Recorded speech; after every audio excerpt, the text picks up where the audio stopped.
자, 저희가 새로운 학년, 이제 새로운 학기를 맞이했습니다. 참 새로운 학년을 시작한다는 것이 한편으로 기대가 되기도 하지만 또 동시에 두려움과 걱정을 품게 하기도 하죠. 저는 작년까지만 해도 도울 조자가 붙어있는 조 교수였습니다. 근데 이번에는 버금갈 부자가 붙은 부 교수가 됐어요. 그래서 혹시 봉급이 많이 오르나 이제 기대를 했었는데 별반 차이가 없다고 해요. 다음 주에 봉급 봉투를 받아봐야 알지만 어쨌든 뭐 그건 기대는 접었습니다만, 근데 부담은 많이 커졌습니다. 그 전에는 그냥 돕는 교수니까 뭐 실수를 해도 부족하고 그냥 앞에서 하시면 저는 따라가겠습니다 하면 됐는데, 이제는 버금갈 부자가 됐으니까 정 교수님과 버금가게 책임을 져야 될 거 아닙니까? 그래서 사역에 대한 부담이 많이 커지고 책임감도 커진 상황입니다. 또 새로운 학년을 시작하는 여러분에게도 기대와 두려움이 있을 것입니다. 이번에 입학하신 1학년 학우들은 그동안 기도하고 준비해왔던 합동신학교에 와서 신학훈련을 받고 이제 배움의 기회를 갖는 것, 얼마나 기대가 되겠어요. 하지만 이제 4주를 여러분이 보내시면서 내가 과연 합신해서 이렇게 3년을 버틸 수 있을 것인가 하는 두려움도 있을 것입니다. 졸업을 앞둔 학우들도 마찬가지죠. 정말 지난 2년 동안 잠도 제대로 못 자고 생고생했지만 이제 1년만 버티자 하는 기대도 있을 것입니다. 하지만 또 동시에 졸업하면 내가 구체적으로 어떤 사역을 해야 되지? 또 내가 졸업하면 전임 사역지가 예비되어 있을까 하는 그런 염려도 있는 것이 사실입니다. 지금 저희 학교도 비상이 걸렸고 교단도 비상이 걸렸죠. 새로운 여러분들을 맞이해서 기쁘기도 했지만 어떻게 이렇게 MDB 지원자가 줄어들었을까? 한때는 90명을 받았었는데 이제는 그것보다 절반도 안 되는 숫자가 들어왔으니까 학교에서도 앞으로 어떻게 하면 합시동신학교가 한국교회를 더 잘 섬길 수 있을까 하는 고민도 되고요. 교단도 초비상입니다. 사역자들이 없다고 어느 교회나 할 것 없이 다 아우성 치고 있는 상황이고, 앞으로 교단의 미래가 어떻게 될까 염려해서 지금 연구위원회도 조직하고 있다는 얘기도 듣고 있습니다. 새 학년을 시작하신 여러분 개인 앞에는 어떤 새 일, 새 상황이 놓여 있습니까? 여러분은 그 새 일에 대해서 어떤 마음을 품고 이 자리에 나와 계십니까? 무엇이 여러분으로 하여금 그 새 일에 대한 두려움을 줍니까? 오늘 말씀을 통해서 우리가 새 학년을 맞이하며 우리 앞에 놓인 새 일을 어떻게 바라봐야 할지를 살펴보기를 원합니다. 여러분 아시다시피 오늘 말씀은 바벨론의 포로로 잡혀있을 하나님의 백성에게 주전 8세기의 이사야 선지자를 통해서 미리 주신 말씀이죠. 그러니까 지금 이 말씀을 특별히 주로 듣고 있고 이 말씀이 해당되는 사람은 바벨론 포로들이지만 이미 하나님께서 이사야 선지자를 통해서 오래전에 주신 말씀이란 거예요. 이사야를 통해서 이 말씀을 주실 당시는 언약 백성들이 죄악 가운데 있는 우상 숭배에 빠져 있었던 상황이었고 심판이 선고되어 있는 상황이었죠. 하지만 하나님께서는 오늘 말씀을 통해서도 이제 바벨론을 통한 심판 너머에 반드시 회복과 구원을 주실 것이라고 약속을 하신 것이고 오늘 말씀이 그것을 잘 증거하고 있습니다. 그러면 오늘 본문을 통해서 주시는 하나님의 말씀은 무엇인지 저희가 세 가지로 살펴보기를 원합니다. 먼저 오늘 본문은 염려하지 말고 하나님을 의지하라고 말씀하십니다. 본문 14절 15절 보시면 하나님께서 얼마나 세심하게 당신의 언약 백성을 위해 새 일을 준비하고 계신지 말씀합니다. 이 내용을 한마디로 요약하면 바벨론의 포로로 잡혀있던 백성들을 위해서 한 사람을 보내겠다. 이제 그 한 사람을 통해서 바벨론을 물리치게 하시고 당신의 백성을 구원하시겠다는 약속을 주시는 거죠. 본문에는 기록되어 있지 않지만 저희가 이사야서 44장에서 45장 내용들을 살펴보면 이것이 고레스 왕에 대한 이야기구나 라고 알 수 있습니다. 고레스는 바벨론 왕국을 무너뜨린 페르시아 제국의 초대 황제죠. 페르시아 제국의 기초를 놓은 아주 위대한 왕입니다.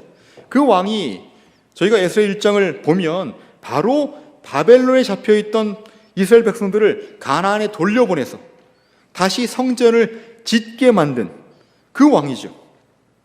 하나님께서 당신의 백성에게 주신 그 약속은 아주 구체적이었고요. 그리고 하나님께서 구체적으로 세우신 이 계획은 우리가 에스라엘을 통해서 증거를 받듯이 반드시 성취하신 그 일입니다.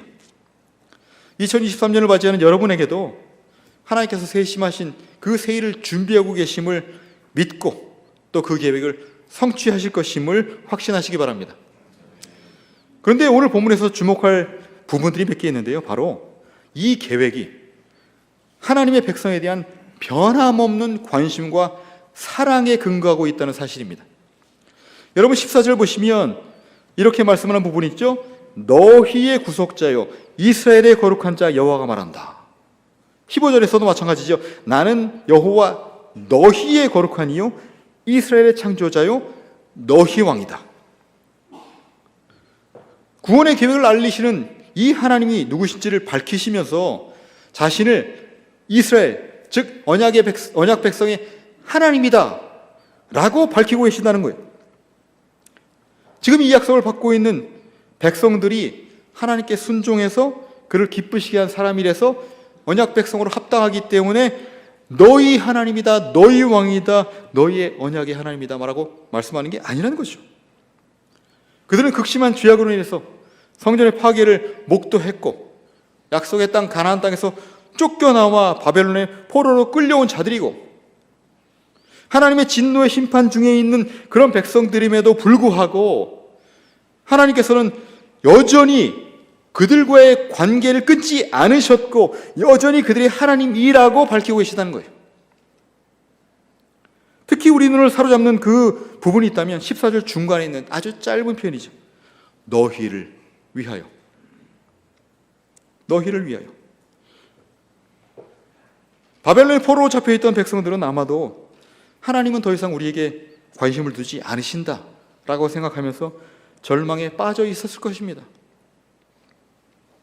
성전의 파괴와 함께 하나님이 그들을 떠나셨다고 생각했을 것이고 가나안 땅에서 쫓겨나면서 아브라함과 맺으셨던 언약은 이제 끝났다고 포기하고 있었을 거예요. 하지만 하나님은 그렇지 않다고 말씀하십니다. 저희가 읽었던 부분 조금 위에만 가셔도 43장 1절에서 내가 너를 구속하였고 내가 너를 지망하여 불렀나니 너는 내 것이다 이렇게 말씀하고요. 몇 줄 내려가서 4절에 보면 내가 내 눈에 보배롭고 존귀하며 내가 너를 사랑한다 이렇게 말씀하세요. 이런 맥락에서 이해하면 너희를 위하여 라는 이 말씀은 비록 하나님께 불순종해서 심판 중에 있는 백성일지라도 하나님께서는 당신의 백성에게 변함없는 사랑과 관심을 품고 계시다는 것을 밝힌다는 거죠. 내가 너희를 위해서 새 일을 계획하고 있단다. 나는 한 번도 내게 눈을 떼지 않았단다. 나는 여전히 너를 사랑하는 내 하나님이다 라고 말씀하시는 것입니다. 누군가 우리에게 관심을 갖는다는 사실은 참 아름다운 일입니다. 2017년에 뉴욕 출신의 유대인 자선사업가 유진 랭이라는 분이 돌아가셨습니다. 그런데 이분은요 사업을 통해서 자수성가한 분이에요. 그래서 백만장자가 됐습니다. 근데 이 유진 랭이라는 분이 교육에 대한 열정을 가지고 1981년에 I Have a Dream 파운데이션을 만드셨죠. 그래서 저소득층 아이들에게 대학 교육의 기회를 제공했고 엄청난 돈을 대학들에 기부했습니다. 그래서 1996년에는 그의 업적을 인정받아서 클린턴 대통령에게 자유메달을 수상하기에 이르죠. 이분이 돌아가시기 전까지 기부했던 돈이 1억 5천만 불이랍니다. 참 엄청납니다. 한 분은 퍼레이드라는 잡지에 이분의 일화가 실렸습니다. 어느 날 유진 랭이 그 이스트 할렘, 그 뉴욕의 맨하탄의 동쪽 할렘에 있는 공립학교 6학년생 59명이 모인 자리에서 연설할 기회가 있었대요. 어떻게 이들을 위로할까? 이 지역에 있는 흑인 아이들은 고등학교도 졸업하지 못하고 중간에 중퇴해서 마약에 빠지고 범죄에 들어가기 쉬운 환경에 살아가는데요. 어떻게 위로하고 격려할까 고민하다가 이렇게 말했대요. 학교에 끝까지 남아있어라. 그러면 내가 너희 모두의 대학 등록금을 책임지마. 이 말 한마디가 그 자리에 있던 59명의 6학년생들의 삶을 변화시켰고 그 자리에 있던 학생들이 90%가 고등학교를 졸업하고 대학에 진학했다 그래요. 그가 세운 I have a dream 파운데이션은 지금까지 18,000명의 저소득층 아이들을 지원해왔고 지금 미국에만 9개 주, 그 다음에 전 세계적으로 뉴질랜드 등을 포함하면 14개의 지부를 두고 또 계속 사업을 확장하고 있다고 합니다. 참 놀라운 얘기죠. 한 사람이 품은 그 관심, 그 진실한 마음의 한마디가 뉴욕의 할렘에서 자라나는 59명의 아이들에게 그 전에 갖지 못한 희망을 품게 했다는 거예요. 그렇다면 우리를 향해서 내가 너희를 사랑한다, 내가 너희를 위해 새해를 준비했단다 라고 말씀하시는 그 하나님의 음성이 여러분에겐 어떤 위로와 격려가 됩니까? 여러분은 그 하나님의 사랑의 음성에 어떻게 반응하시겠습니까? 지금까지 하나님께서 친히 당신의 백성을 위해서 새해를 계획하고 계시고 여러분께 관심을 두고 계시기 때문에 그 하나님을 의지하라고 말씀드렸습니다. 하지만 그 하나님의 관심과 사랑이 우리에게 희망이 될 수 있는 이유가 있다면 그 하나님은 창조주의 능력으로 그 놀라운 일을 행하시는 분이시기 때문입니다. 오늘 본문은 먼저 약속을 주시는 그 하나님께서 이미 엄청난 능력을 보이신 분이라고 강조를 하죠. 오늘 보면 16절, 17절의 말씀을 보면 그 새해를 약속하신 하나님은 이미 출애굽을 행하신 분이다라고 강조합니다.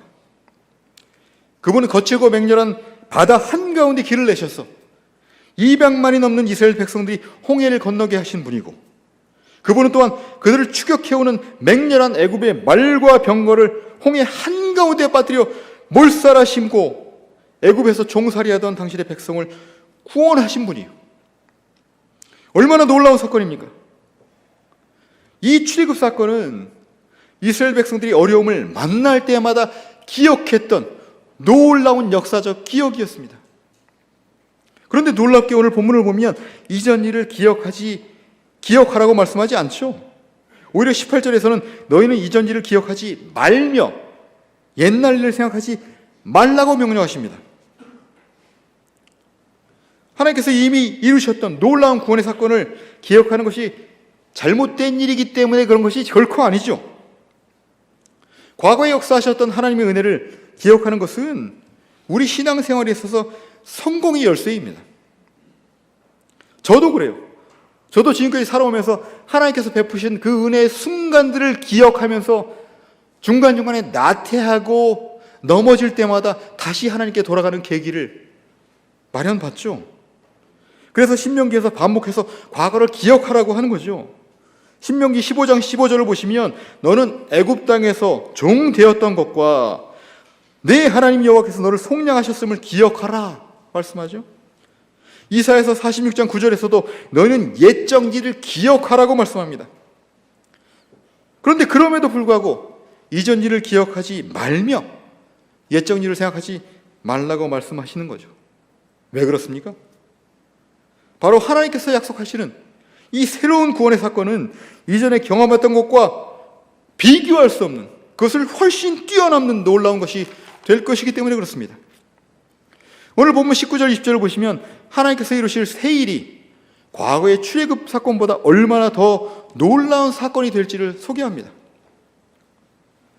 만약에 출애굽하던 이스라엘 백성이 광야에서 40년을 헤맬 수밖에 없었다면 이제 바벨론에서 돌아오는 백성들의 길은 광야에 뚫린 왕의 귀로를 통해서 귀환하게 될 것이다, 그렇게 약속하시죠. 출애굽하던 백성들은 때로 광야에서 목말라 하나님을 원망하는 일들이 있었습니다. 그런데 이제는 그들이 돌아오는 그 사막에 강을 내시겠다는 거예요. 그뿐입니까? 출애굽이 하나님의 백성들에게만 유익을 주는 사건이었다면 이제 바벨론을 통한 구원의 사건은 광야에서는 신랑과 타조조차도 하나님을 존경할 만한 사건이 될 거라고 말합니다. 그렇다면 본문에서 약속하시는 그 출애굽을 뛰어넘는 새일은 무엇을 가리킬까요? 물론 고레스를 통해 언약 백성을 바벨론에서 구원하시는 것도 포함할 것입니다. 하지만 바벨론에서의 귀환은 그 약속의 성취의 그림자에 불과합니다. 그 성취의 실체는 하나님께서 예비하신 그 한 사람, 즉 예수 그리스도의 십자가와 부활을 통해서 이루신 구원의 사건인 것입니다.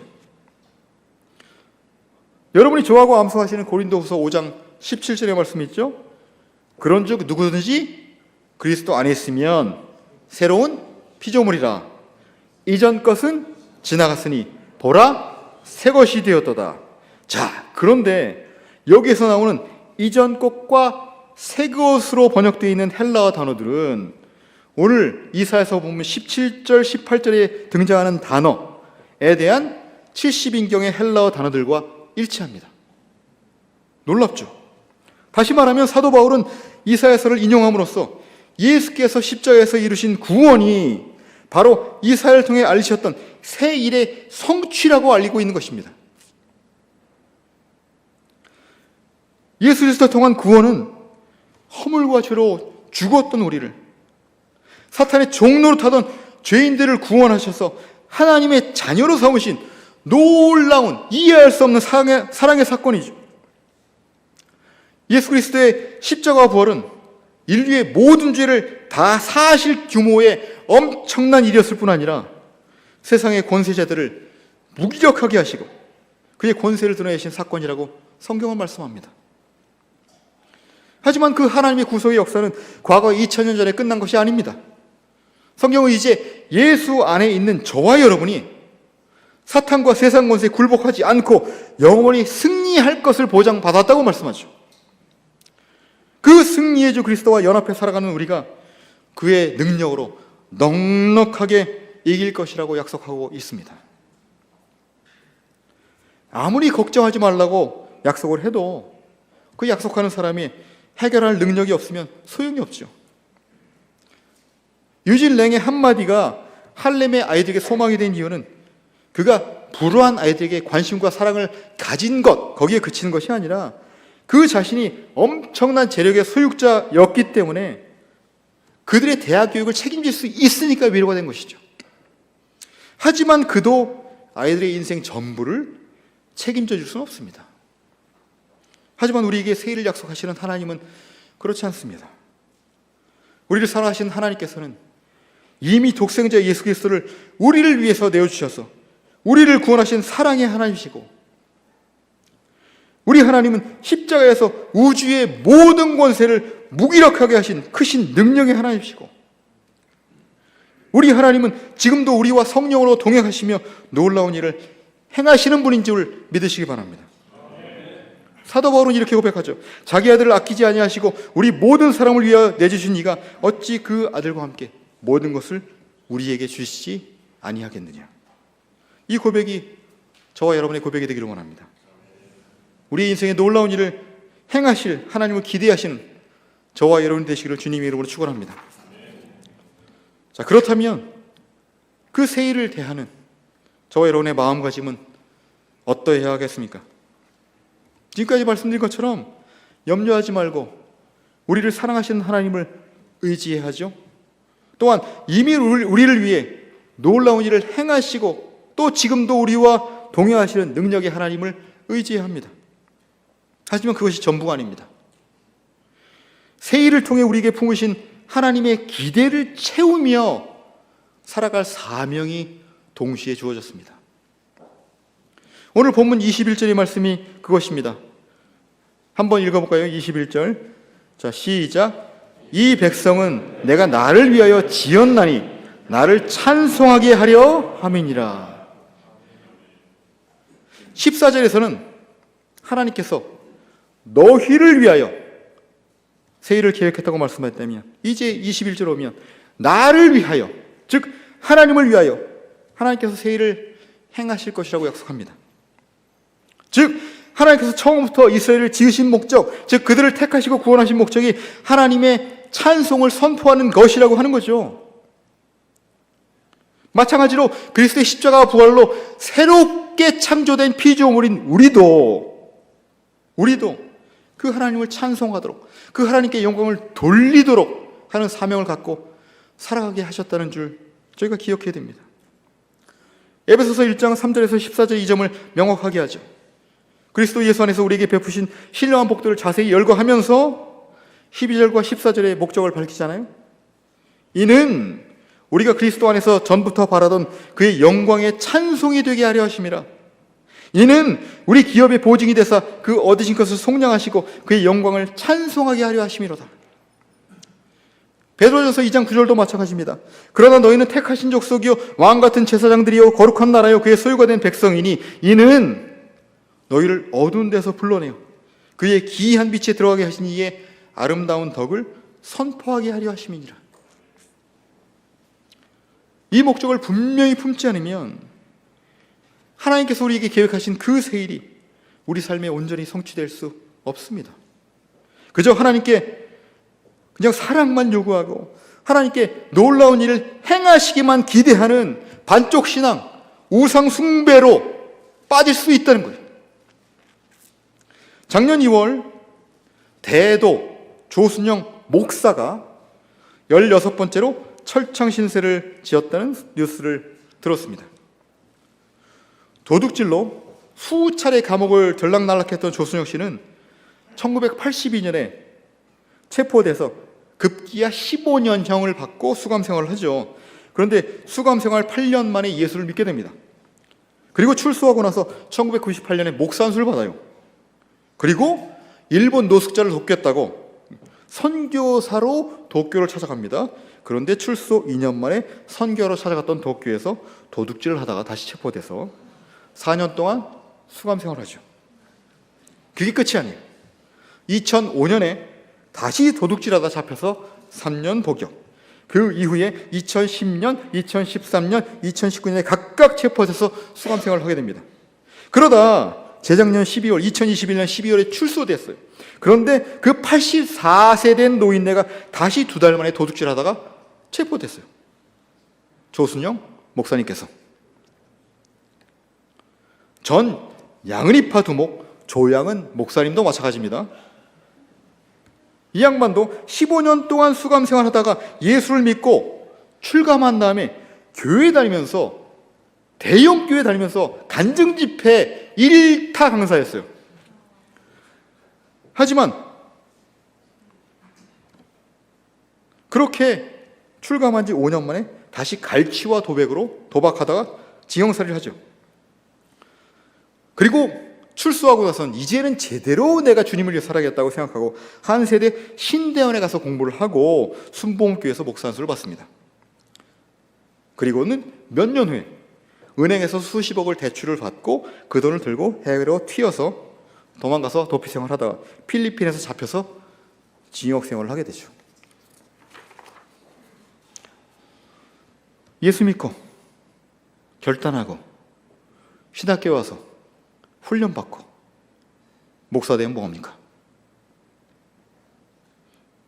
하나님께서 베푸신 그 새 일의 목적을 바로 세우지 못하고 온전히 변화된 삶을 살지 못하면 오히려 온 천하에 하나님의 영광을 가리는 자가 될 뿐입니다. 요즘 넷플릭스에서 나는 신이다라는 그 이단에 대한 다큐멘터리가 엄청난 충격을 주고 있습니다.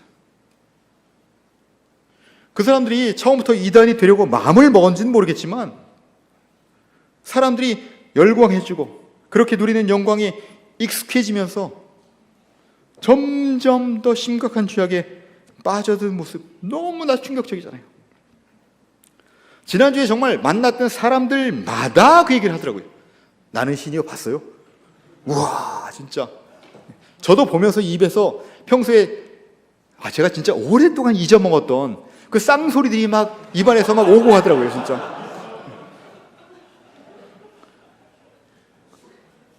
근데 더 충격적이었던 것은 복음주의권 대형교회에서 담임 목사님이 집사님 1년 동안 신방 선교사, 신방 전도사로 섬기세요. 이렇게 그래서 이제 교회 사역을 하게 된 친구가 있었어요. 제 대학 때 동아리 친구인데 그 친구를 만났는데 그런 얘기 하더라고요.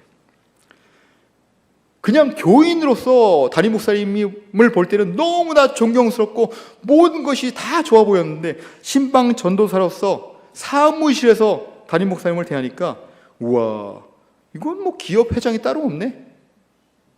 그런 생각이 들더라는 거예요. 처음부터 그랬겠습니까? 사람들에게서 영광을 누리다 보니까 점차 목회 초년병 때 그 마음을 점점 잃어버려서 그렇게 되는 것이 아니겠습니까? 여러분은 어떻습니까? 하나님께서 베푸신 사랑과 은혜 감격하면서 여러분을 부르신 목적을 마음 깊이 간직하고 그 목표를 바라보고 하루하루 살아가고 계십니까? 하나님께서는 예수 그리스도를 통해서 이미 우리 인생에 놀라운 새 일을 시작하셨고 지금도 그 새 일을 이루고 계십니다. 하지만 그런 복된 인생이 무엇을 위한 것인지 그 목적을 제대로 바라보지 않고 그저 우리 열심으로만 다림질한다면 결국은 뒷걸음질 칠 수밖에 없을 것입니다. 여러분 앞에 놓인 새 일이 무엇입니까? 오늘 살펴보았던 것처럼 하나님께서는 우리 인생에 아름답고 놀라운 새 일을 이미 계획하셨고 이루셨고 이루고 계십니다. 비록 우리 앞에 놓인 그 상황들이 녹록치 않아서 우리를 주눅들게 할지도 모르지만 하나님께서 친히 계획하신 그 새 일을 그의 사랑과 능력 가운데 이루실 줄 믿습니다. 그리고 우리를 통해서 영광 받기를 기대하고 계십니다. 새로운 마음으로 새 학년을 시작하신 학우 여러분, 우리를 사랑하시고 영원히 우리와 동행하신 그 능력의 하나님을 의지하심으로 주 안에서 소망을 품으시되 우리 삶의 주인 되시는 그 하나님을, 그리스도를 영화롭게 하는 저와 여러분 되시기를 주님의 이름으로 축원합니다. 우리 이 시간 말씀을 기억하면서 함께 기도했으면 좋겠습니다. 먼저 저희 앞에 놓인 새 일들, 저희는 계획하지만, 그리고 저희 앞에 놓여서 저희를 두렵게 하지만, 저희는 감당할 수 없지만 이 모든 것 주 앞에 내려놓고 주님께서 이루실 것을 기대하기 원합니다. 주님께서 여전히 나를 향한 사랑을 품고 계시고 여전히 나를 지켜보고 계시고 이미 그리스도를 통해 새 일을 성취하신 하나님께서 내 인생에 베푸시는 마련하신 그 새 일도 넉넉하게 성취하시고 영광을 받으시기를 원합니다. 비록 부족하고 연약하여서 때로는 목적을 잃어버리고 목표를 바라보지 못하고 그저 주저앉기 일쑤지만, 죄악과 나태함 가운데 넘어지기 일쑤지만, 하나님, 이 죄인, 이 연약한 사람을 주님께서 붙들어 주시고 동행하시는 성령님을 바라보게 하시고 하나님의 위로의 음성, 도전의 음성에 청종하게 하시고 이 합신에 부르신 그 하나님의 계획을 바라보고 주께서 기뻐하시는 그 사역자가 되게 해달라고 이 시간 주님 한번 부르짖고 간절히 기도하기 원합니다. 주여! 하나님 감사합니다. 아버지 되게 인도해 주시옵소서. 하나님 감사합니다. 저희 상황 가운데, 저희가 처해 있는 그 환경 가운데 저희들은 그저 두려워하고 주저하고 넘어질 수밖에 없지만 하나님께서 저희를 사랑과 관심으로 날마다 지켜오시고 저희를 향한 아름다운 계획을 이미 세우셨고 또 그리스도를 통해 성취하셨고 또 저희 삶의 날마다 이어가시니 감사합니다. 그 주님을 바라보게 하시고 그 가운데 소망을 품게 하시고 또한 주님을 기쁘시게 하는 아름다운 다짐들이 날마다 이어졌어 합신해서 배우고 또한 익힌 그 복음을 가지고 사역하는 당신의 종들을 통해서 아버지 영광받아 주시옵소서. 주님께 맡겼고 예수님 이름으로 기도합나이다.